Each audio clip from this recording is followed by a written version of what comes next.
Drones are real. They fly in the sky, sometimes at night, sometimes they fly over military bases, and sometimes people get arrested for doing that. There are small drones and big drones. But there's no good evidence that any of the recent spate of large drone sightings in New Jersey are actually large drones. With practice, you can identify lots of things in the sky. Sometimes you use the shape of the object or its lighting configuration. Sometimes you use a site like Flight Radar 24 or ADS-B Exchange to see what aircraft are in that location or in that direction.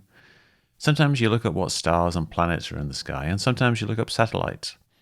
Most of these need the date, time, location, and the direction the camera is looking in. Date, time, and location are the most important, and I often refer to these as the details, DTLs.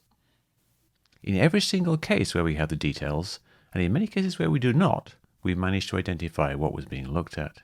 In every case, it wasn't a large drone. This triangle drone was a C-130. This video of 8 circling drones was a bunch of planes circling in a holding pattern. This drone was a helicopter. This video of a mystery drone shot by a professional photographer was probably Venus out of focus.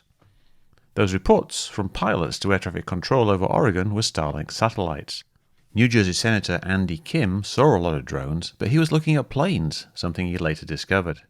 Former Governor Larry Hogan saw drones, but he was looking at stars and planes.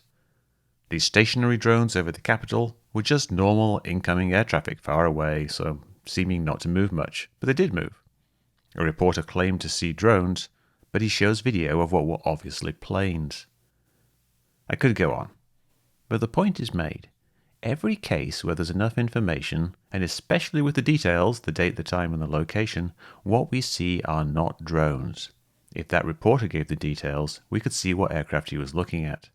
The government is slow, and the military is both slow and cautious, but they've all started to come around, with the DHS and the FBI saying on December the 12th, "We have no evidence at this time that the reported drone sightings pose a national security or public safety threat or have a foreign nexus.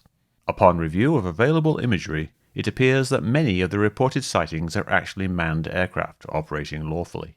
There are no reported or confirmed drone sightings in any restricted airspace." Is it just mass hysteria, social contagion, a collective delusion? Mostly yes. Remember, there's zero evidence of any large drones in New Jersey, and dozens of confirmed misidentifications. Drones are a real thing, and they represent real security concerns. China is probably using them to spy on us. But what we are seeing here is really just a really large flap, just with drones instead of UFOs. Eventually, as no drones are found, it will fade from the public consciousness, but many die-hard believers, especially in the UFO community, will never let it go. But there's nothing here. There's no good evidence. And if you think you've got it, post your video with the details. Post the exact date, time, location, and the direction you're facing, and we'll check to see if it's a plane, a planet, or a satellite. Maybe we'll find a drone. But right now, it seems to be all misidentification. These calls for action, the calls for legislation, the calls to shoot down lights in the sky, which are probably passenger planes, and the wild theories about secret drones hunting nuclear weapons, all that has no basis in reality.